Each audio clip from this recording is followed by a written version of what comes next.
हा सत्संग संत रामपालजी महाराजांचा असून मराठी भाषिक भक्त समाजास सहज समजावे म्हणून हिंदी भाषेतून मराठी भाषेत रूपांतरित करण्यात आलेले आहे.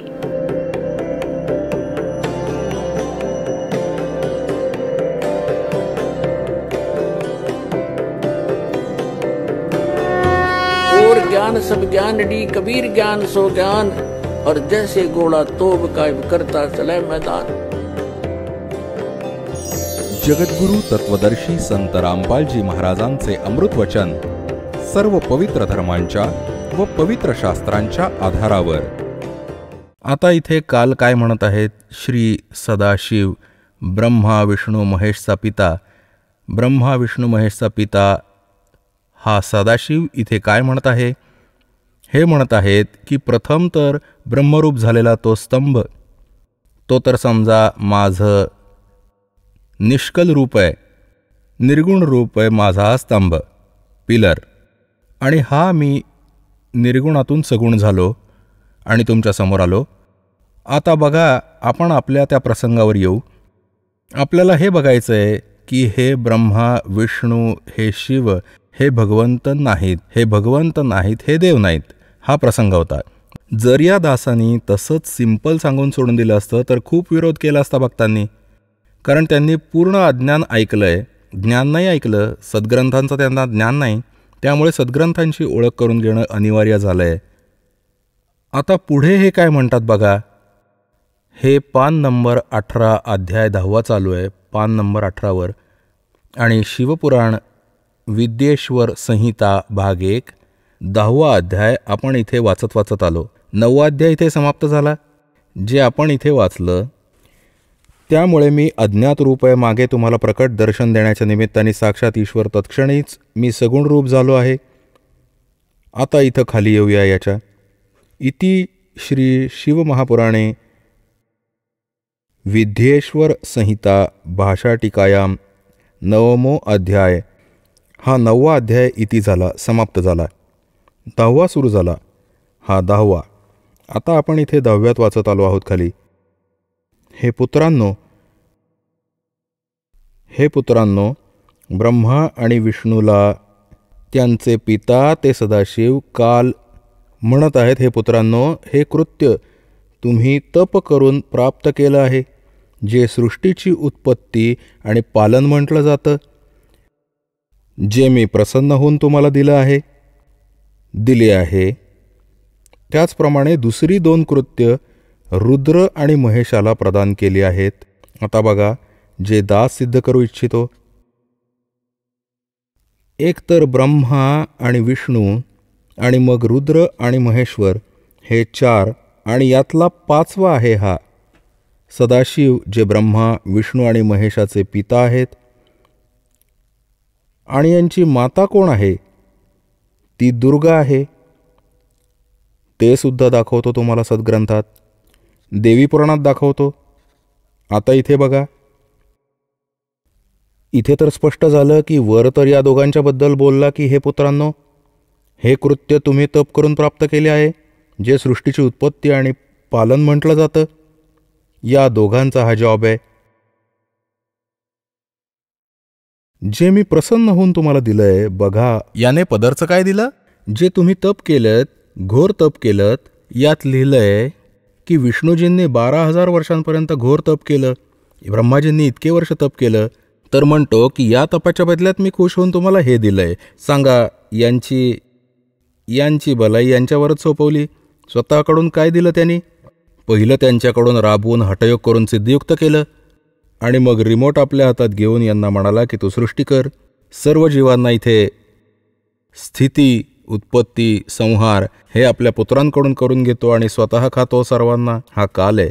गीतेच्या अध्याय नंबर 12च्या श्लोक नंबर 32 म्हणतो, मी काल आहे अर्जुन आणि आता प्रकट झालो आहे. आता आलो आहे मी, आता प्रकट झालो आहे.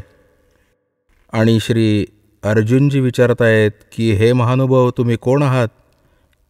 मी तुमच्याशी परिचित नाही. अरे, अर्जुनाचा मेवणा होता श्रीकृष्ण आणि इतक्यात अपरिचित झाला त्याला? कारण की तो श्रीकृष्ण नव्हताच. श्रीकृष्णात प्रवेश केलेला काळ होता आणि जेव्हा बाहेर पडला तेव्हा तर एवढं रूप बाहेर आला त्याच्यातून आणि विराट रूप दाखवलं. श्रीकृष्ण तर अदृश्य झाले, दिसलाच नाही त्याच्या प्रकाशात. आणि अर्जुन विचारत आहे की तुम्ही कोण आहात, मी तुम्हाला ओळखू शकत नाहीये. तो काल होता, तो म्हणाला मी काल आहे आणि सर्वांचा नाश करण्यासाठी आता प्रकट झालो आहे. तर हा यांचा पिता आहे आणि काय म्हणत आहे की ब्रह्मा आणि विष्णू तुम्हाला दोन जे करेक्ट जॉब दिले, तुम्हाला दोन विभाग दिले. एक तर उत्पत्ती विभाग, रजोगुण विभाग, ज्यातून उत्पत्ती होते. ब्रह्माजींना रजोगुणयुक्त केलं आणि विष्णूजींना सत्वगुणयुक्त केलं आणि तिसऱ्या आपल्या पुत्राला तमोगुणयुक्त केलं. आपलंच सत्व दिलं.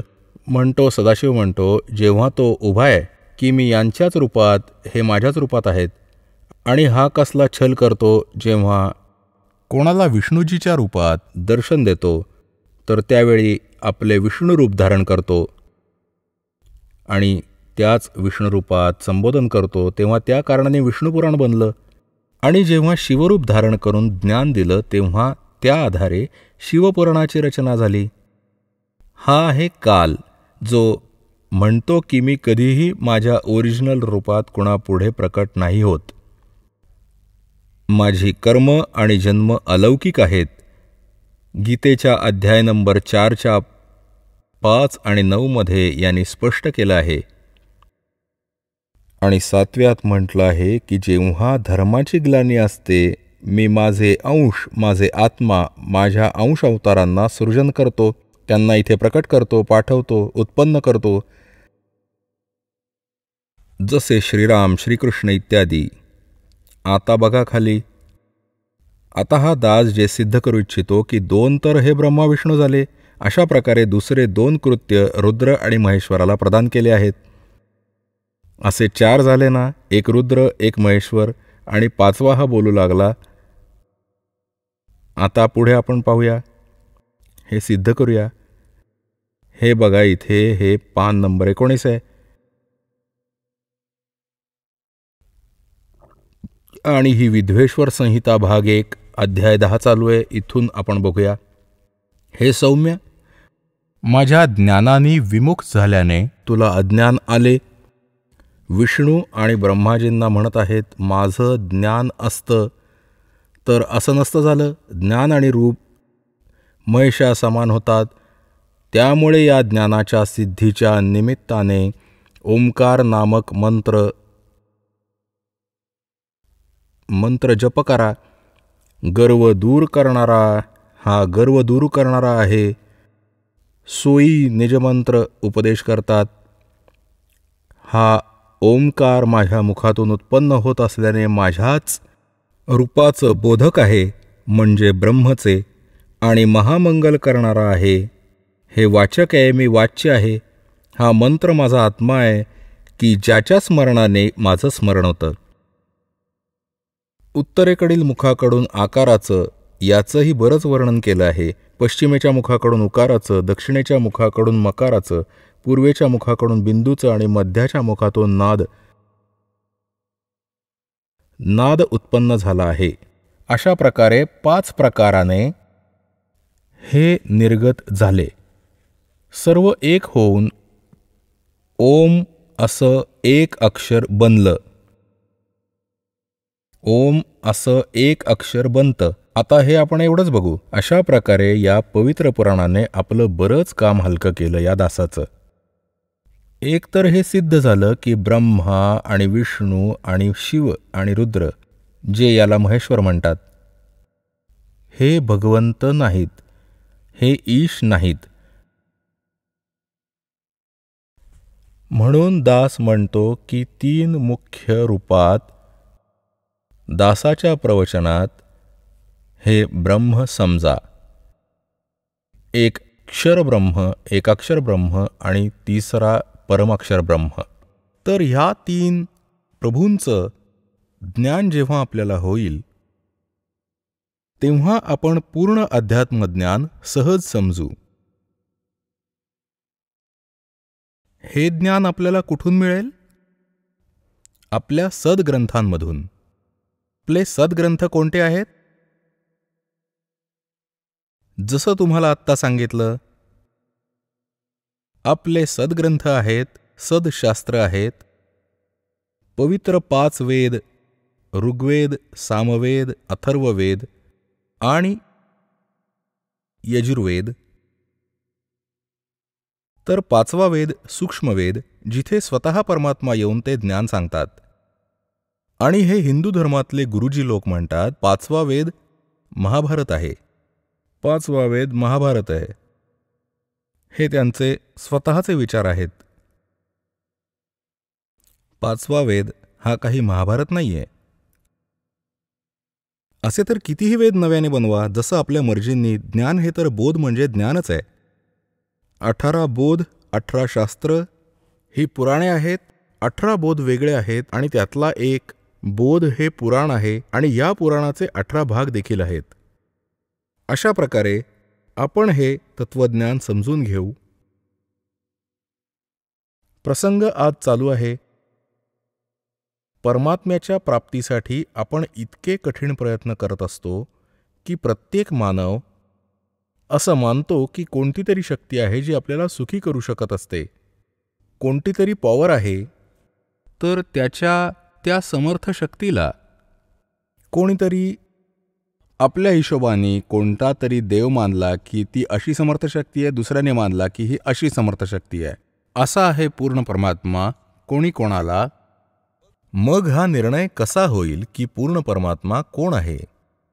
जसं आपल्यासाठी श्री ब्रह्माजी रजोगुण, श्री विष्णूजी सद्गुण, श्री शिवजी तमोगुण. हे तर रिजेक्ट झालेत. हे गॉड नाहीत, ईश नाहीत, कारण यांच्या इतिहासात लिहिलेलं आहे, यांच्या पित्यांनीच सांगितलंय, सदाशिवनी सांगून ठेवलं.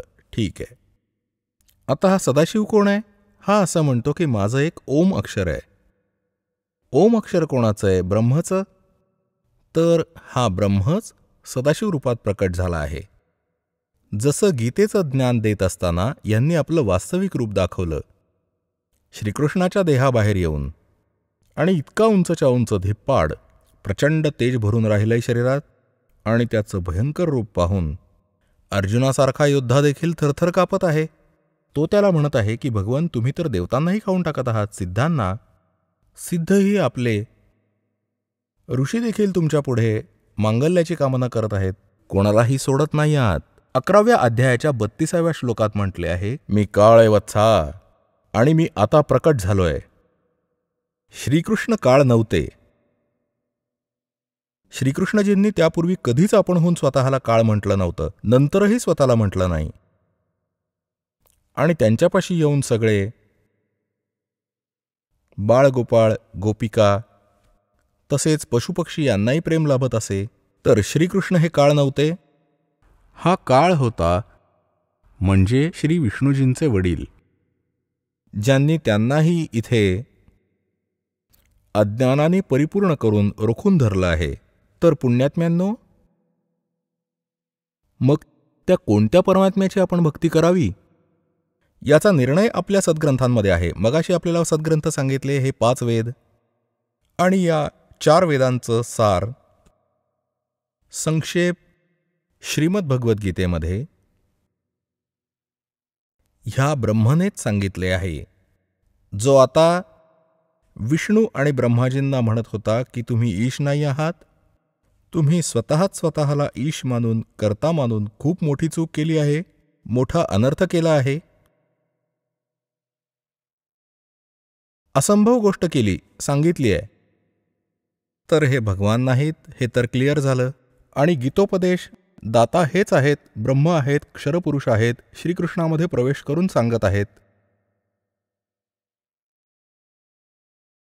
हे स्वतः कधीच कोणाच्या समोर येत नाहीत. यांनी तशी प्रतिज्ञा केली आहे. श्रीमद भगवद्गीतेत अध्याय नंबर 7च्या श्लोक 24 आणि 25 मध्ये हे गीता ज्ञानदाता, हे ब्रह्म, हे काळ, ज्यांना सदाशिव म्हटलं जातं, ते म्हणत आहेत की मी कधीही कोणाच्या समोर माझ्या वास्तविक रूपात येत नाही. मला अव्यक्तालाही व्यक्तिम आपनम मन्यन्ते. ही बेबुद्धीची लोक, मंदमतीची व्यक्ती मला श्रीकृष्ण मानत असतील व्यक्तिरूपातील प्रकट. I am not Krishna. मी आपल्या योगमायेद्वारे लपून राहिलो आहे. मी कधीच कोणाच्या समोर येत नाही. हा माझा अनुत्तम एक नियम आहे, एक विचित्र नियम आहे आणि अविनाशी अटळ नियम आहे की मी कधीच माझ्या वास्तविक रूपात, जे माझं हे रूप आहे, खरंच काळ आहे, मी कोणाच्या समोर येत नाही. तर हा म्हणत आहे की मला हे कृष्ण मानत आले आहेत. मी कृष्ण नाही. मी गुप्तपणे आपली जी कार्य करत राहतो. माझे कर्म आणि जन्म अलौकिक आहेत. श्रीमद भगवद्गीता अध्याय नंबर 4 मधील श्लोक नंबर 5 आणि 9 मध्ये यांनी स्पष्ट केलं आहे. याचे जन्म आणि कर्म अलौकिक कसे आहेत हे आता थोड्याच वेळात तुम्हाला सांगेन. इथे प्रसंग चालला आहे की 3 पुरुष आहेत. आता इथे एक कन्सेप्ट अजून क्लिअर करावी लागेल की कोणते सद्ग्रंथ आहेत जे आपण प्रमाण मानावे. जशी उपनिषद आहेत. एक कठोपनिषद आहे, एक मांडुक्य उपनिषद आहे. हे मांडुक्य नावाचे ऋषी होते. त्यांना जसे वेद समजले आणि जी स्वतःची भक्तिविधी आचरली आणि त्याद्वारे जे त्यांना अनुभव आले, त्यांनी स्वतःचे अनुभव लिहून काढले. तो त्या मांडुक्य ऋषींचा स्वतःचा अनुभव आहे. त्या उपनिषदात जितकंही ज्ञान वेद आणि गीतेतून मिळतं ते वेद आणि गीतेचं आहे. बाकी ते मांडुक्य ऋषींच्या स्वतःच्या घरचं आहे, जे आम्हाला मान्य नाहीये, जे वेदविरुद्ध आहे. अशीच इतर उपनिषदं समजा तुम्ही. तर ही ऋषीकृत आहेत. तर हे वेद आणि गीता हे परमात्माकृत आहेत, प्रभुकृत आहेत. गीतेअंतर्गत थोडीशी भिन्नता आहे. जसं जे ज्ञान वेदातलं ते बरोबर आहे, काही ज्ञानात यांनी स्वतःची भर घातली आहे ब्रह्मनी. जे वेदात ज्ञान सांगितलं आहे ते पूर्ण परमात्म्याने सांगितलंय, त्याच्यात फीड केलंय, त्याचा ह्यात काही रोल नाही उरला. पण पुढे त्यांनी ज्ञान दिलंय त्याच्यामध्ये यांचं. म्हणून असं म्हटलं जातं की हे ब्रह्मदत्त म्हणजे ब्रह्माने दिलेलं ज्ञान. जसा हा जीव आहे तो आहे भगवंताचा, आणि ज्या आईने जन्म दिला ती मग आपला अधिकार समजते की हा माझा आहे, असा अर्थ घ्या. आणि तिचाच समजला जातो, म्हणवला जातो व्यवहारात. तर असे 4ही वेद पूर्ण परमात्म्याने दिले होते, ह्याच्यात फीड केले होते ब्रह्मच्या अंतःकरणात. क्षरपुरुषाच्या, या क्षरपुरुषाने ब्रह्मने आपल्या श्वासांच्या द्वारे त्यांना बाहेर काढलं. आपोआप बाहेर पडले वेळ आल्यावर. समुद्राच्या आत त्यांनी नंतर या चौघांना लपवून ठेवलं होतं, जे नंतर सागरमंथन केल्यावर ब्रह्माजींना प्राप्त झाले. एक यांनी नष्ट केला 5वा वेद, ज्याला देण्यासाठी परमात्म्याला स्वतः येणं भाग असतं, प्रत्येक युगात येत असतात. आणि ते सच्चिदानंद गड ब्रह्मची वाणी ते स्वतः सांगून आपल्याला ज्ञान देऊन जातात, आपलं कल्याण करून घेतात. तर त्या वेदज्ञानाला ह्यांनीही वाचलं. त्याच्या आधारावर मग यांनी गीतामध्ये वेदाचं ज्ञान दिलं. नंतर एकत्रित युद्ध करण्यासाठी यांनी काही स्वतःची युक्ती वापरली. तर ही युक्ती यांच्या घरातून आलेली आहे, ते वेदज्ञान नाहीये. जसं यांनी श्रीमद भगवद्गीता अध्याय नंबर 3च्या श्लोक नंबर 8 मध्ये म्हटलं आहे की अर्जुना, जर तू एका स्थानी बसून राहिलास, कर्मसन्यासी झालास, तर मग तुझा निर्वाह कसा होईल? एके ठिकाणी बसून हठयोग करत साधना करत राहिल्याने. ते मूर्ख लोक असतात जे वरकरणी तर हठयोग करत समाधीस्थ दिसून येत असतात, मात्र त्यांचं आत काहीतरी वेगळंच चिंतन करणं चालू असतं. असं करणं व्यर्थ आहे. नंतर 6व्या अध्यायातल्या 10, 11, 12, 13, 14, 15 पर्यंत ह्यांनी काय सांगितलंय तर आपली विधी सांगितली आहे. आणि ते वेदशास्त्र आहेत. जे 3ऱ्या अध्यायाच्या 7-8 मंत्रात सांगितले आहेत ते तर वेदज्ञान, की जर तू एकाच ठिकाणी बसून हठयोग करत राहिलास तर मग तुझा निर्वाह कसा होईल? म्हणून कर्मसन्यासी नको होऊस, कर्मयोगी हो. नंतर 8व्या अध्यायाच्या 7व्या श्लोकात म्हटलं की युद्ध पण कर, मला स्मरण देखील कर. हे वेदज्ञान आहे. मग याने 6व्या अध्यायाच्या 10 पासून 15 पर्यंत जे ज्ञान दिलं आहे ते त्याच्या स्वतःच्या घरचं आहे, दिशाभूल करणारं आहे. काय म्हणतात ते? एके ठिकाणी वेगळ्या जागी बसून राहा. खाली भुसा असावा, डाब असावं, त्यावर मृगार्जिन असावं, त्यावर एक सुंदर कापड असावं, स्वच्छ, ना उंच असावं ना खाली असावं, असं आसन असावं. त्यावर बसून आपल्या नाकाच्या अग्रभागी ध्यान लावा आणि मन व इंद्रियांना रोखा. हे त्याचं घरचं ज्ञान आहे. तिथे तर सांगत असतास की ते वेदशास्त्र आहे, की तू एकाच स्थानी बसून राहिलास, तू हठयोग करत राहिलास तर तुझा निर्वाह कसा होईल. आणि इथे तो आपली अटकळबाजी सांगत असतो. आता जसं ते वेदज्ञान कसं आहे आणि हे वेदज्ञान कसं नाहीये हे पण जाणणं अनिवार्य आहे. यजुर्वेद अध्याय नंबर 40च्या मंत्र नंबर 15 मध्ये स्पष्ट केलं आहे की वायू अनिलम अमृतम अथिदम भस्मांतम शरीरम ओम कर्तु समर किल्बे समर आणि कर्तुम समर. ओम नावाचं स्मरण कार्य उठता बसता कर, विशेष जोर देऊन कर आणि मनुष्य जन्माचं परमकर्तव्य समजून ओमचं स्मरण कर, असं सूक्ष्म वेदात सांगितलंय परमेश्वरांनी.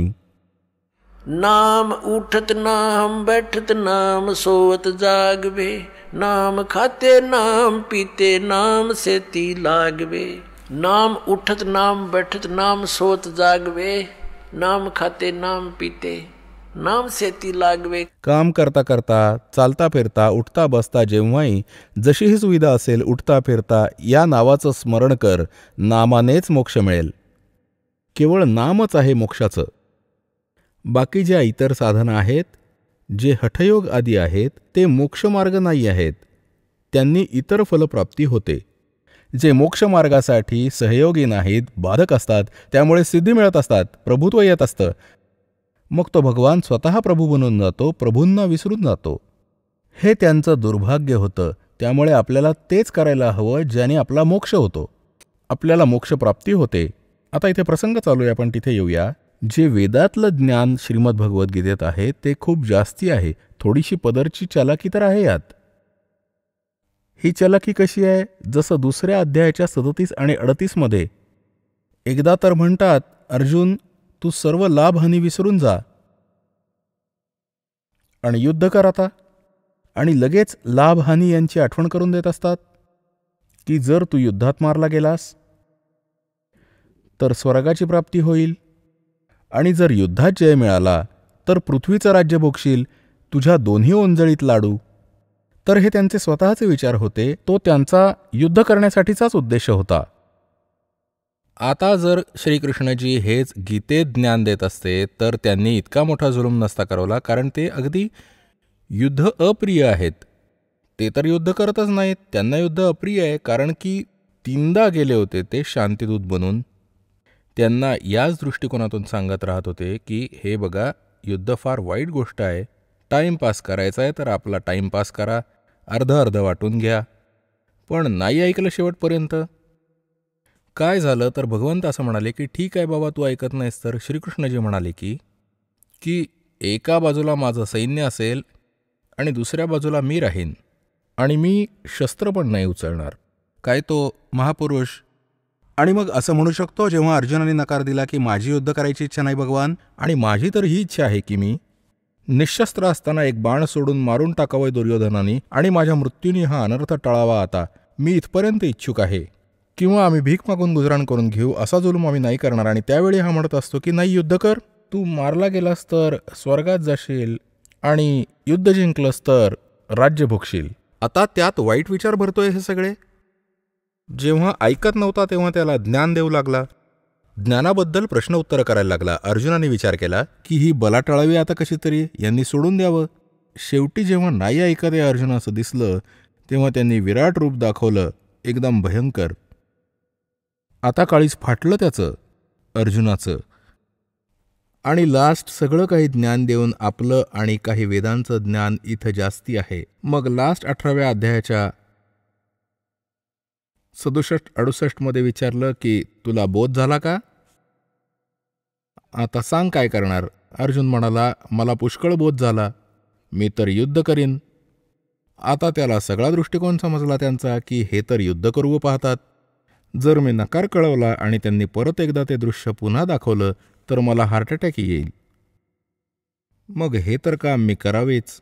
म्हणून अर्जुनाने सांगितलं की ठीक आहे भगवान, जी आपली आज्ञा असेल तसंच करीन, आणि नाश करवला. आता आपण त्याच डिस्कशनवर येऊ आपल्या आजच्या विषयावर. आजचा विषय आहे की आम्ही परमात्म्याच्या शोधात लागलो आहे. और जाके ऊपर एती बीती, और कैसा है वो देश, अनल हक कहता चला मंसूर फांसी परवेश, और जाके ऊपर ऐसी बीती, कैसा होगा वो देश. आपल्याला दाखवू इच्छितात की ज्या देशाला, ज्या स्थानाला मिळवण्यासाठी एका महापुरुषांनी इतकं सोसलं, इतका काही संघर्ष केला त्यांनी, तर कसा असेल तो देश. कोणत्या विषयात आहे हे? श्रीमद भगवद्गीता अध्याय नंबर 15 श्लोक नंबर 4 मध्ये म्हटलं आहे की जेव्हा तत्वदर्शी संत तुला भेटतील तेव्हा तत्वज्ञानरूपी शस्त्रांनी या अज्ञानरूपी अंधकाराचा नाश कर. त्याच्या पश्चात परमेश्वराच्या त्या परमपदाचा शोध घ्यायचा असतो, जिथे गेल्यानंतर साधक परत फिरून या जगामध्ये कधीच येत नाहीत. आणि ज्या परमेश्वराने सर्व ब्रह्मांडाची रचना केली, संसाररूपी वृक्षाची प्रवृत्ती ज्यामुळे विस्तार पावली आहे, भावार्थ आहे की ज्यांनी सर्व ब्रह्मांडाची, सर्व प्राण्यांची, सर्वांची उत्पत्ती केली आहे, आणि मी त्याच्याच शरणमध्ये आहे. केवळ त्याचीच भक्ती केली पाहिजे. गीता ज्ञानदाता स्पष्ट करतो हे. स्वतःची भक्ती तर त्यांनी सांगितली वेगळ्या पद्धतीने. 8व्या अध्यायाच्या 13व्या श्लोकात की माझं तर एक ओम अक्षर आहे, नथिंग एल्स. ह्याची भक्ती केल्यामुळे ब्रह्मलोकाची प्राप्ती होते. ती परमगती आहे. तिथे गेल्यावर सुद्धा परत यावं लागतं. ब्रह्मलोकात जाणारे प्राणीही परत येतात.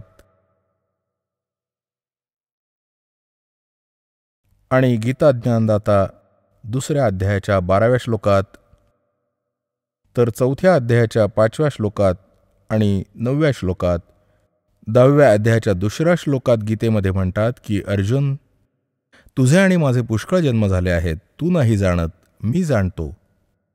माझे कर्म आणि जन्म अलौकिक आहेत. यातून सिद्ध झालं हे गीता ज्ञानदाता सांगतात 8व्या अध्यायाच्या 13व्या श्लोकात, ओम इति एकाक्षरम ब्रह्म व्याहरन मामनुस्मरन यः प्रयाती त्यजम देहम स याती परमाम गतिम. माझ्या ब्रह्मचे केवळ एक अक्षर आहे, ओम, नथिंग एल्स. जसं आपण शिवमहापुराणात आपल्या स्वतःच्या डोळ्यांनी पाहिलं की माझ्या मुखातून ओंकार ह्या प्रणव मंत्राचा उच्चार झाला होता, आणि हे एक अक्षर झालं ह्या अ, ओ, म, बिंदू, नाद या 5 अवयवांना मिळून एकीभूत होऊन हे एक अक्षर तयार झालं. ओम हे अक्षर झालं. तर गीता अध्याय नंबर 18:8च्या श्लोक नंबर 13 मध्ये, गीता अध्याय नंबर 8च्या श्लोक नंबर 13 मध्ये हे तेच सांगतोय. ओम इति एकाक्षरम ब्रह्म व्याहरन मामनुस्मरन यः प्रयाती त्यजन्देहम सयाती परमाम गतिम. मज ब्रह्मचं हे एक ओम अक्षर आहे, नथिंग एल्स. अंतिम समयापर्यंत ह्याची साधना करणारा, स्मरण करणारा शरीर त्यागतो, तो परमगतीला प्राप्त होतो. कोणती परमगती? ओम द्वारे मिळणारी स्थिती, गती. वो क्या है? वो ब्रह्मलोक प्राप्ति है. 8वें अध्याय के 16वें श्लोक में कहा कि ब्रह्मलोक पर्यंत भी. सर्व पुनरावृत्तीच्या मध्ये तिथे जाणारे प्राणी सुद्धा पुनर्जन्म घेतातच, कारण हे स्वतः सांगतात माझा पण जन्म होतो, तुझाही होतो. त्यामुळे हे जन्ममृत्यू व दीर्घरोग आणि परमशांती, हे दीर्घरोग नष्ट नाही होऊ शकत आणि परमशांतीही नष्ट नाही होऊ शकत. त्यांनी हे पण सिद्ध झालं की गीता ज्ञानदाता तेच की जे शिवमहापुराणामध्ये ब्रह्मा आणि विष्णूंना सांगत होते, आणि शिवाला व महेश्वराला त्यांच्याहून भिन्न त्यांना सांगत होते, तुम्ही ईश नाहीच, तुम्ही माझ्याकडूनच तर काही विभाग प्राप्त केलेत, आणि तुम्ही तर प्रभू बनून बसलात. आणि हेही म्हणाले माझं एक ओम अक्षर आहे. 5 अवयवांनी मिळून एकीभूत झालेलं हे एक ओम अक्षर, ओम वर्ण हे ओम अक्षर आहे. त्यामुळे हे सिद्ध झालंय की तोच सदाशिव, तोच काळ हा गीतोपदेश करतो. जे श्री ब्रह्माजी, श्री विष्णूजी, श्री शिवजी आणि श्री महेश व रुद्राला सांगतो की पुत्र आहात तुम्ही माझे, हे त्यांचे पिता आहेत, यांची माता दुर्गा आहे. आता इथे प्रसंग पुन्हा आणू आपण की कसा आहे तो देश. म्हणतात ना, अनल हक कहता चला मंसूर फांसी परवेश, जाके ऊपर ऐसी बीती कैसा होगा वो देश. ज्यांनी असं आपलं शरीर वाहिलं, तुकडे तुकडे झाले, तर कसा असेल तो देश. त्याच्याविषयी सांगितलंय. गीता ज्ञानदाता सांगतोय 18व्या अध्यायाच्या 62व्या श्लोकात की हे अर्जुन, तू सर्व भावानी त्या परमेश्वराच्या शरणमध्ये जा. त्या परमेश्वराच्या कृपेनीच तू परमशांतीला आणि सनातन परमधामाला प्राप्त होशील. होय होय. परमशांती आणि सनातन परमधाम. सनातन परमधाम जे सदा राहणारं शाश्वतम स्थानम. मूळ पाठात लिहिलंय शाश्वतम स्थानम. शाश्वत म्हणजे सदा राहणारं, अविनाशी. आणि स्थान म्हणा, धाम म्हणा, लोक म्हणा, ते स्थान त्याला प्राप्त होतो आणि तिथे परमशांती असेल. ह्यानी सिद्ध झालं की गीता ज्ञानदाता शिवाय कोणी अन्य एक आहे, तो प्रभू, तो परमेश्वर, ज्याला शरण जाऊन साधना केल्याने, ज्याला शरण जाऊन ती परमशांती मिळू शकते आणि ते स्थान प्राप्त होऊ शकतं जिथे गेल्यावर साधक परत काही या जगात येत नाहीत. ते गीता ज्ञानदाताहून अन्य आहेत, भिन्न आहेत. तर पुण्यात्म्यांनो, आपले जे पवित्र सद्ग्रंथ आहेत ते कोणते आहेत, ज्यामुळे आपला निर्णय होईल की हु इज गॉड, तो परमात्मा कोण आहे. हु इज ही गॉड, तो परमात्मा कोण आहे. त्या परमेश्वराचे स्मरण जाणण्यासाठी गीता ज्ञानदाता सांगतो आहे, त्या परमेश्वराच्या शरणमध्ये जा. तो परमेश्वर कोण आहे आणि कुठे प्रमाण आहे आणि त्याच्या साधनेचा मंत्र कोणता आहे आणि कोणाला सत्य मानावे.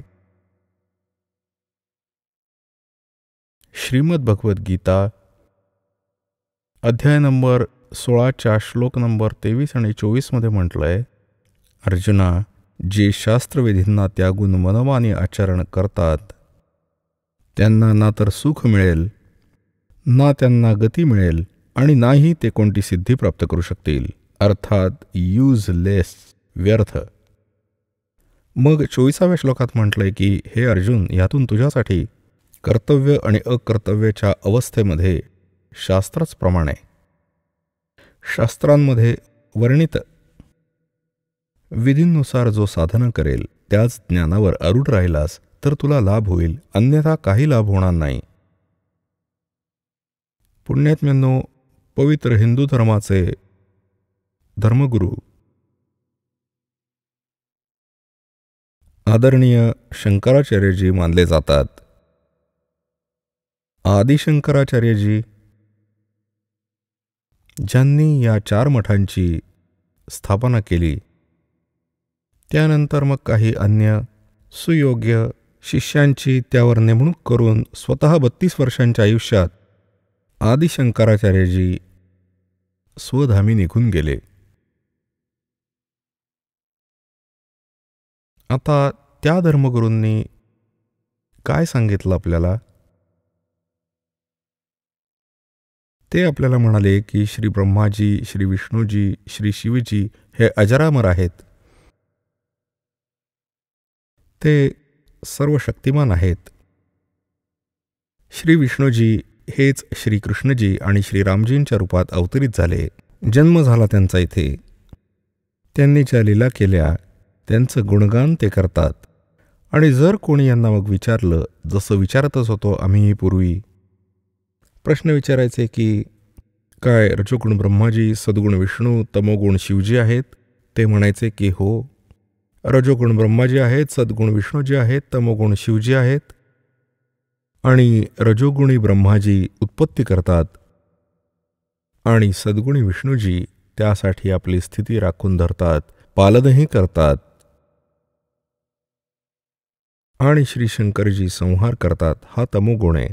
तेव्हा त्यांना प्रश्न विचारायचे की श्री ब्रह्माजी, श्री विष्णूजी, श्री शंकरजी हे कोणाची भक्ती करतात? मग ते उत्तर द्यायचे की भगवान विष्णू आणि शंकर श्रीरामांची भक्ती करतात. कोणी म्हणतं की श्री शंकरजींचे आराध्य देव श्री विष्णूजी आहेत. कोणी म्हणतं की श्री विष्णूंचे आराध्य देव शंकर भगवान आहेत, हे त्यांचीच पूजा करतात. आणि इथवर म्हणायचे की राम तर शिवजींची भक्ती करतो, शिवजी श्रीरामाची भक्ती करतो. ह्याला अर्धवट ज्ञान म्हणतात. आदि शंकराचार्य जे पवित्र हिंदू धर्माचे जे धार्मिक गुरु मानले जातात, त्यांचं विधान काय आहे की जीवच ब्रह्म आहे. अहम आत्मा ब्रह्म, अहम ब्रह्मास्मी, तत्वमसी, परिज्ञानम ब्रह्म ही त्यांच्या 4 मठांची एक वाक्य आहेत. आणि हीच वाक्य उपासनेची आहेत. मोक्ष मार्ग सांगतात हे. आणि हे पण म्हणतात की ही 4ही वाक्य उपनिषदांपासून घेतली आहेत. आणि मग त्यांना प्रश्न विचारायचे की काय वेदातले ज्ञानच श्रीमद भगवद्गीतेत आहे संक्षेपात? हो.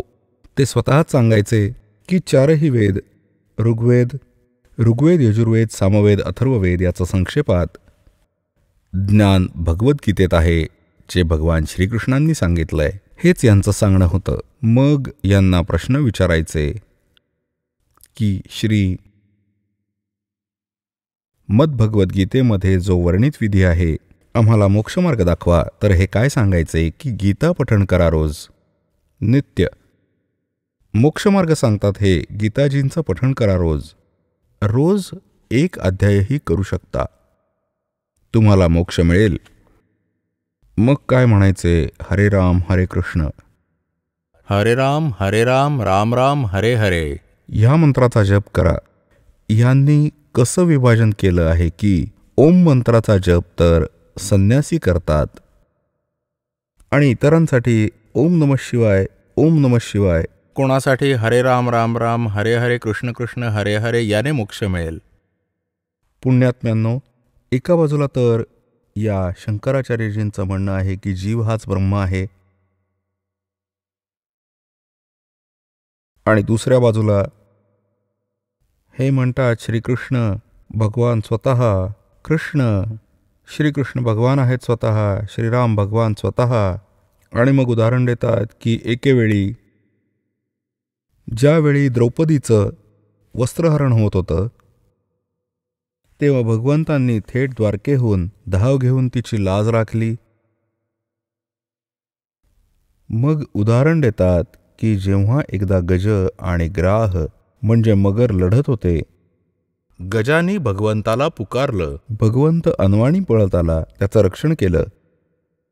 आणि हे पण उदाहरण देतात या भोळ्या समाजाला, आपल्या अनुयायांना सांगतात की भगवंत कसे दयाळू आहेत की श्रीरावणाला अंगदही मारू शकत होता, हनुमानही मारू शकत होता, पण ते आपल्या हातांनी मारून ह्याचा उद्धार करणार होते, त्यांना परमगती देऊ इच्छित होते.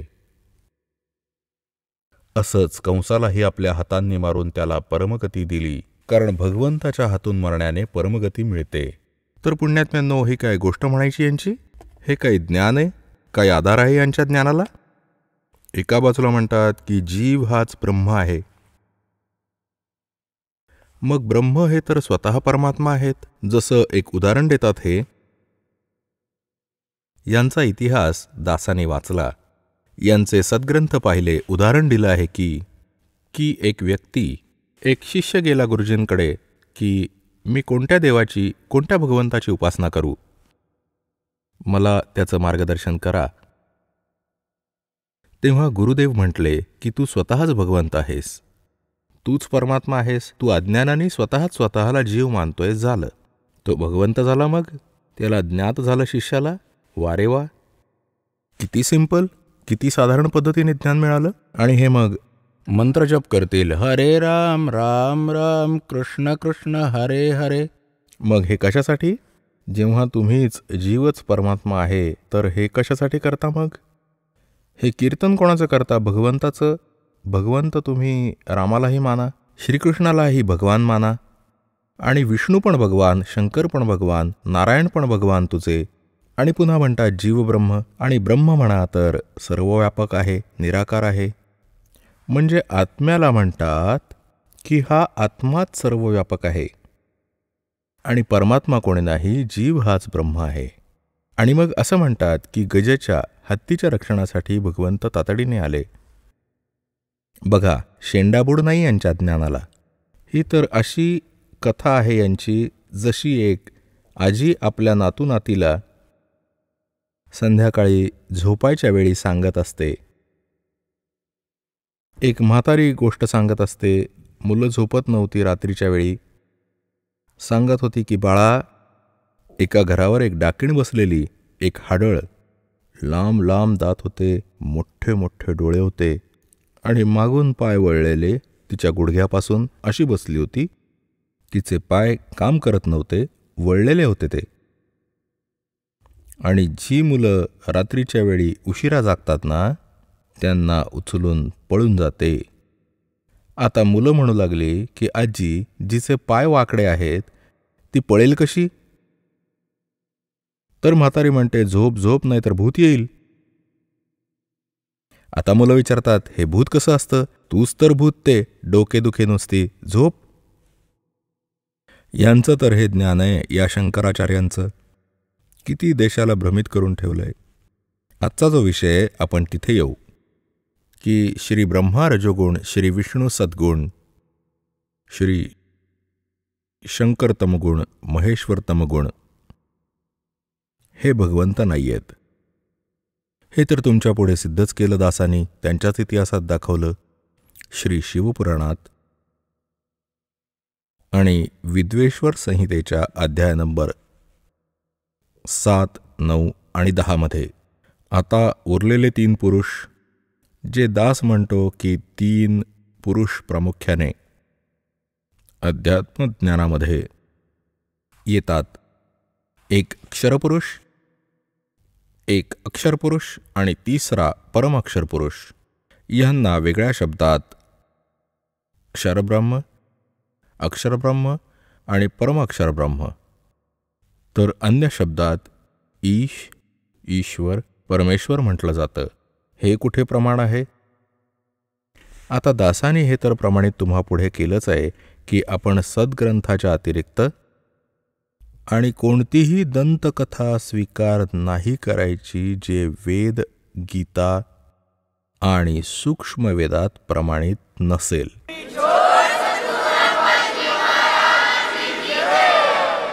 चला आता आपण त्या श्रद्धाळूंचे अनुभव जाणून घेऊया, ज्यांनी जगद्गुरु तत्वदर्शी संत रामपालजी महाराजांकडून नामदीक्षा प्राप्त केलेली आहे, तसेच त्यांच्याद्वारे सांगितलेल्या भक्ती मार्गावर चालत आहेत. नमस्कार. नमस्कार. आपलं नाव? माझं नाव नवलसिंग रामसिंग जाधव. आपण कुठून आलात? गाव तंदुलवाडी, तालुका खामगाव, जिल्हा बुलढाणा, महाराष्ट्र. आपला व्यवसाय काय आहे? माझा व्यवसाय शेती आहे. संत रामपालजी महाराजांची गुरुदीक्षा आपण कधी घेतली? 9 ऑगस्ट 2015. संत रामपालजी महाराजांची गुरुदीक्षा घेण्या अगोदर आपण व आपला परिवार कोणती भक्ती साधना करत होतात? जी पारंपरिक पद्धतीने चालत आलेली, तसं आम्ही आमच्या घरामध्ये लहानपणापासूनच भक्तिमार्ग होता. म्हणजे आईवडिलांनी सुरुवातीला सतपाल महाराज जे आहेत त्यांची दीक्षा घेतलेली होती आणि त्याच्यानंतर आम्ही वारकरी संप्रदायाची जी भक्ती आहे ती करत होतो पूर्वावर. आणि विशेष म्हणजे असं होतं की आम्ही लहानपणापासूनच घरात भक्तिमय वातावरण असल्यामुळे हरिपाठ वगैरे, गावात जो नामसप्ताह वगैरे असतो दरवर्षी असायचा, त्यामध्ये सहभाग घेऊन त्याचं आयोजन करणे, कीर्तनकारांची व्यवस्था करणे वगैरे हे सर्व आम्ही करत होतो. त्याच आणि नवरात्रामध्ये, नवरात्र गणेशोत्सवामध्ये 10 दिवस गणेशोत्सव आणि जे आपली रीतिरिवाजाप्रमाणे जुन्या हिंदू धर्मामध्ये जे रीतिरिवाजाप्रमाणे भक्ती साधना आहे ते सर्वच करत होतो. सर, जसं तुम्ही सांगत आहात की महाराष्ट्रामध्ये जी हिंदू धर्मामध्ये जी भक्ती साधना करतात तीच भक्ती साधना आपण करत होतात, आणि असं असताना आपल्याला असं का भासलं की आपण संत रामपालजी महाराजांची सद्भक्ती घ्यावी किंवा त्यांच्याकडनं नामदीक्षा घ्यावी असं आपल्याला का वाटलं? भक्ती मार्गात आम्ही कीर्तन वगैरे ऐकायचो, नामसप्ताहाचं आयोजन करायचो, त्यामध्ये नेहमी वारायचं व गुरुशिवाय मोक्ष नाही आणि गुरु केल्याशिवाय मानव जन्माचं सार्थक होत नाहीत. त्याकरता गुरुच्या शोधात होतो. कीर्तनकार वगैरे कीर्तनांची कीर्तन ऐकायचो. त्याच्यानंतर असं ठरवायचं मनात की बा ह्यांना आपण गुरु केलं तर चालेल का. आणि त्यामध्ये कीर्तन ऐकल्यानंतर असं व्हायचं की ज्यावेळेस आता आम्ही आयोजन करते होतो त्यामुळं आम्हाला सर्वच गोष्टींना सामोरे जावं लागत होतं. त्यांची फीजपासून तर सर्वच कीर्तनकारांची फीजपासून सर्वच आम्ही फेस करत होतो. परंतु वास्तविकता कीर्तनामध्ये जे वैराग्याच्या गोष्टी करायची तेच कीर्तन झाल्यानंतर 100 रुपयासाठी किंवा 200-500 रुपयासाठी फीजसाठी करणे आणि कथनेमध्ये फरक असल्यामुळं आम्हाला असं सद्गुरूची ओढ होती किंवा गुरुची ओढ होती ते भेटलीच नाही. आईंनी वगैरे त्यांनी केलेले होते पण मी गुरुच केलेले नव्हते. त्यामुळं गुरुविषयी जी आस्था होती, तळमळ होती, तशी गुरु मला भेटलेच नाही. त्यामुळं विषय असा झाला की आमच्या गावामध्ये संत रामपालजी महाराजचे शिक्षक म्हणून कार्यरत होते आणि मी शाळा समितीचा अध्यक्ष असल्यामुळे त्यांचा आणि माझा संपर्क यायचा. तर आम्ही नेहमी जे पूर्वपार चालत आलेली भक्ती तीच करायचो आणि ते करत असताना मग शाळेचं काही काम पडलं तर ते सर आमच्याकडे यायचे, शिक्षक आमच्याकडे यायचे. तर ते म्हणाले तुम्ही ही भक्ती करता ही चुकीची आहे, पूर्ण परमात्मा तर कोणी वेगळाच आहे. मग असं सांगायचं ते आम्हाला पटायचं नाही. आम्ही त्यांच्यासोबत वादिवाद घालायचो की नाही बा श्रीकृष्णाच्या वर आम्ही कोणाला मानत नाही, कारण काय श्रीकृष्ण हे पालन करते म्हणून आम्ही त्यांना मानत होतो आणि तेच परमात्मा आम्ही मानत होतो. त्यांनी 2-3 वेळा सांगून पाहिलं पण त्यांनी एक आम्हाला एक विशेष असं सांगितलं की बघ तुम्ही भक्ती वगैरे काही घेऊ नका, पण कमीत कमी एक पुस्तक देतो आम्ही तुम्हाला, ते वाचा. मग आम्ही काय केलं की मला त्यांनी ज्ञानगंगा हे पुस्तक दिलं. ज्ञानगंगा पुस्तकातले प्रस्तावना वगैरे मला भूमिका जी आहे ती वाचली, त्याच्यातले नियम वगैरे वाचले आणि असं त्या गोष्टी अशा काळजाला भिळून गेल्या त्याच्यामधल्या की बा आपण एवढी भक्ती करतो तरी आपल्याला दुःख काय येतात आणि हे दुःख येत असताना आपण एवढी भक्ती करूनसुद्धा हे दुःख येऊन राहिले. मग याच्या पाठीमागचं कारण काय. मग ते पुस्तक वाचलं आणि नंतर मग सत्संग सुरू होते. तर तेव्हा साधना चॅनलवर सत्संग आणि आमचं विशेष असं होतं की ज्यावेळेस हे पुस्तक मला मिळालं त्यावेळेस आमचं डिवायडेशन झालेलं होतं. म्हणजे मी एक भाड्याच्या खोलीमध्ये राहत होतो. घरी टी व्ही वगैरे काही नव्हती. मोठे बाबा जे आहेत आमचे त्यांच्याकडं मी टी व्ही बघायला जायचो. संध्याकाळी 7:40 एक सत्संग यायचा. त्या सत्संगामध्ये मग ठाकरे गुरुजी आमचे जे शिक्षक होते त्यांनी सांगितलं बा की तुम्ही सत्संग ऐका म्हणून. मग सत्संग ऐकलं तर पहिल्याच दिवशी संत रामपालजी महाराजांनी गीतेवरचं जे विवेचन आहे ते चालू होतं की व 3 गुण काय आहेत, रजसततम काय आहे आणि हे त्रिगुण जे मायाजाळ आहे माणसाला आपल्या कर्मबंधनामध्येच अडकून ठेवतं, मुक्त होऊ देत नाही. मग आपल्याला जर कीर्तनामध्ये आपण ऐकलेलं होतं की बा गुरुशिवमुक्ती नाही आणि सद्भक्तीशिवमुक्ती नाही.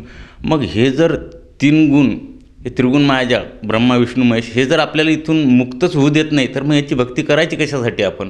हा एक मंत्र म्हणजे हा एक प्रश्न मनात तिथं घर करून गेला आणि मग मी कंटिन्यू ते सत्संग ऐकायचो. जशी माझी पूर्वीपासूनच एक आदत होती, मला एक अशी सवय होती की मी कीर्तनात जरी जायचो तर एक रेकॉर्ड करायचो, त्यांचं कीर्तन रेकॉर्ड करायचं आणि दुसऱ्या दिवशी परत ते कीर्तन ऐकायचो. तसंच मी संत रामपालजी महाराजांची सत्संग दररोज 7:40 तिथंच जेवायला बसायचो. तिथंच माईक त्या आपल्या टी व्हीच्या स्पीकरच्या समोर मोबाईल रेकॉर्डिंगला ठेवून द्यायचो आणि ज्यावेळेस भक्ताचे अनुभव येतात तिथं कट करून टाकायचो. फक्त जे संत रामपालजी महाराज सत्संग सांगतात तेवढंच रेकॉर्ड करून घ्यायचो आणि दुसऱ्या दिवशी शेतात काम करताना तो ऐकायचो, चितमन लावून ऐकायचो.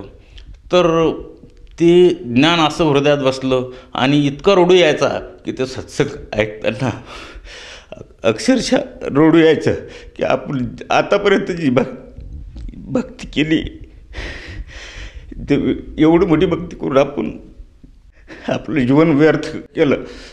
असं खूप वेळा व्हायचं.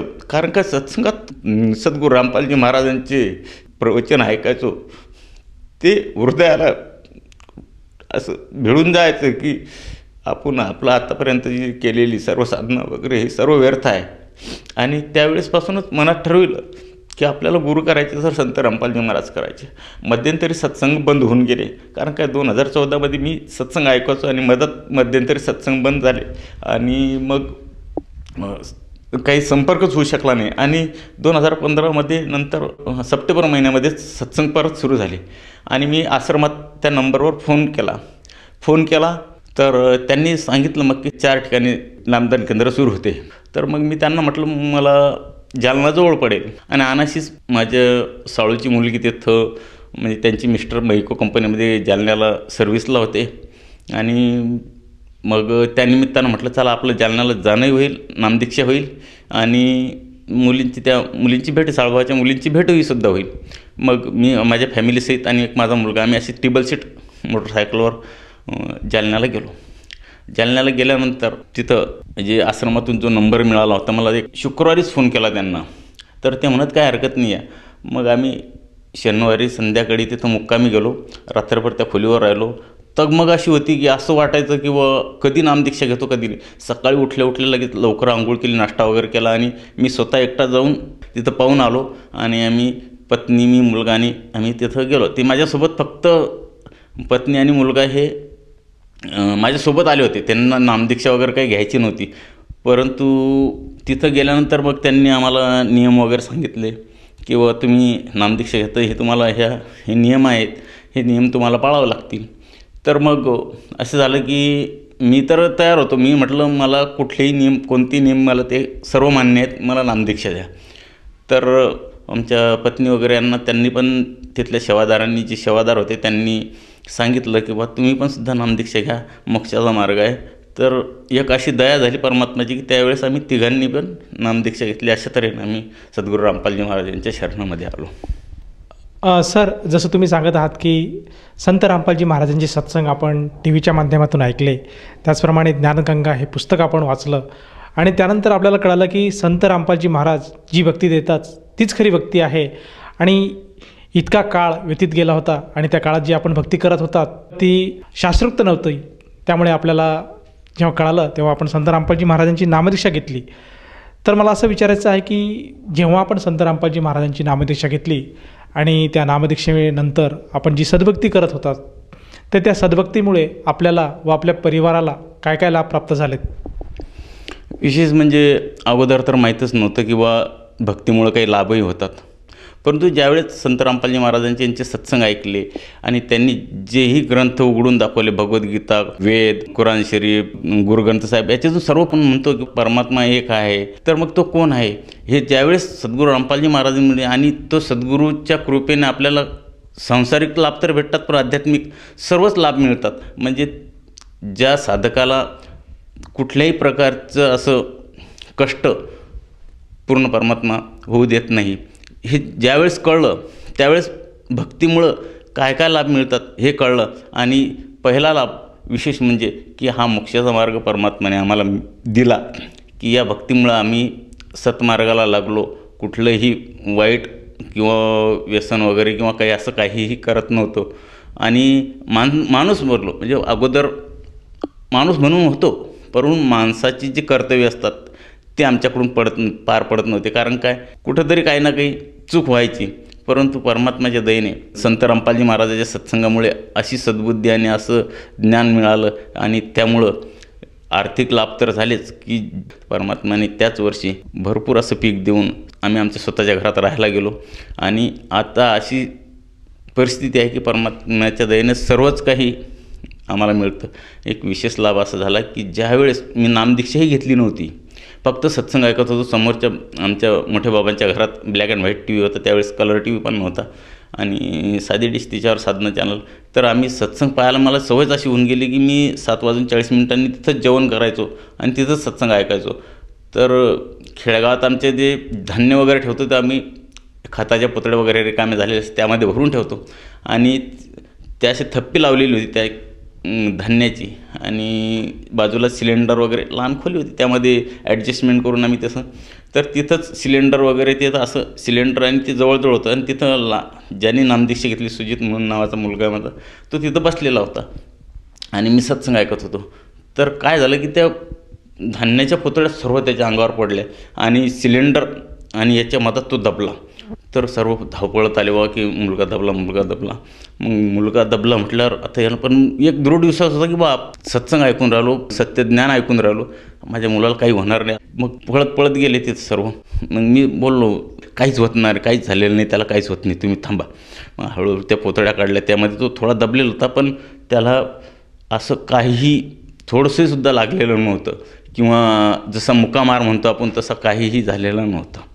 एवढी मोठी कृपा फक्त ज्ञान ऐकल्याने तो पहिला एक माझ्या मुलाचं प्राण वाचलं, नाहीतरी एखादं त्या एवढ्या मोठ्या 7-8 क्विंटलच्या मध्ये तो दबला असता सिलेंडरच्या आणि त्याच्या मदत आल्यामुळं. परंतु ते हे काहीही न झालं. आणि विशेष असं झालं, माझी पत्नी अकोल्याला ट्रीटमेंट चालू होतं, गर्भपिशवीचा त्रास होता. तर अगोदर 2-3 वेळा प्रवीण पाटील म्हणून अकोल्याचे होते, त्यांच्याकडे आमची ट्रीटमेंट चालू होती डॉक्टर. तर डॉक्टरने सांगितलं बाकी ह्यात गोळ्या न्या, दोन वेळा गोळ्या दिल्या, आणि हे जर या गोळ्याने बसलं नाही तर गर्भपिशवीचं ऑपरेशन करावे लागेल. परमात्म्याला म्हटलं आत्ताच आम्ही वेगळं झालो, सध्या एवढी स्थिती पण नाही पैसे लावायला. तर परमात्म्याची अशी रजा झाली की ते ऑपरेशन करायचं कामच नाही पडलं, त्या गोळ्यांनी ते सर्व ठीक होऊन गेले. सर, जसं तुम्ही सांगत आहात की संत रामपालजी महाराजांच्या शरणात आल्यानंतर आपल्याला व आपल्या कुटुंबाला बरेचसे लाभ प्राप्त झालेत, तर ह्या अनुषंगाने आपण इतर भगत समाजाला किंवा ज्या श्रोतावर्ग आज आपल्याला बघत आहेत त्यांना आपण काय संदेश देऊ इच्छिता? संदेश देण्याची तर मी लायकीचा नाही आहे, संदेश तर परमात्माच देऊ शकतात. फक्त दास एक हात जोडून विनंती करू शकतो या समाज बांधवांना की एवढा मोठा मानवजन्म, अनमोल शरीर हे 84 लाख योनी भोगल्यानंतर आपल्याला हा एवढा नरदेह मिळाला, आणि हा नरदेह आपल्याला फक्त परमेश्वराने सद्भक्ती करण्यासाठीच दिलेला आहे. आणि सद्भक्ती करून मोक्षमार्ग मिळवणे हेच या मानव जन्माचं सार्थक आहे. त्यामुळं एक हात जोडून कळकळीची विनंती आहे की जसे वारकरी संप्रदायामध्ये किंवा अन्य संप्रदायामध्ये जी भक्ती करत होतो आणि त्यापासून जी सद्भक्ती केल्याने लाभ होतात ते मिळत नव्हते, तर एक हात जोडून कळकळीची विनंती आहे समाजाला की तुम्ही फक्त 1-1.5 महिना फक्त संत रामपालजी महाराज यांचे सत्संग ऐका. विविध चॅनलवर त्यांचे सत्संग चालू असतात, तर त्या सत्संग चॅनलवर तुम्ही सत्संग ऐकून त्यांचं ज्ञान समजून घ्या. पूर्वीचे पूर्वस्तर आपल्या आळाणी होते, जसे धर्मगुरू सांगतील तसेच वागत होते, परंतु आपण आता डोळस बनलेलो आहे, आपल्याला अक्षरज्ञान आहे, आपण वाचू शकतो आणि समजू शकतो की आपले धर्मग्रंथ काय सांगतात आणि आपण करून काय राहिलो. तर कृपया हात जोडून विनंती आहे माझी सर्व समाज बांधवांना, तर संत रामपालजी महाराज यांचे सत्संग भरपूर चॅनलवर असे सत्संग चालू आहेत, ते सत्संग ऐका, ज्ञान समजून घ्या. सर, जर कोणा साधकाला संत रामपालजी महाराजांची नामदीक्षा किंवा गुरुमंत्र घ्यावायचा असेल तर ती व्यक्ती नामदीक्षा किंवा गुरुमंत्र कसा घेऊ शकेल? पुष्कळ चॅनलवर संत रामपालजी महाराज यांचे सत्संग चालू असताना त्या TV वर खाली नंबर असतात, असे नंबर चालू असतात, फिरत फ्लॅश होत असतात. त्या नंबरवर ते कॉल केल्यानंतर तुम्हाला तिथल्या जवळच्या नामदान केंद्राचा नंबर, ते नामदीक्षा निःशुल्क घेऊ शकता. कुठेही 1 नया 5 पैसा तुम्हाला नामदीक्षा घ्यायसाठी लागत नाही. धन्यवाद सतसाहेब.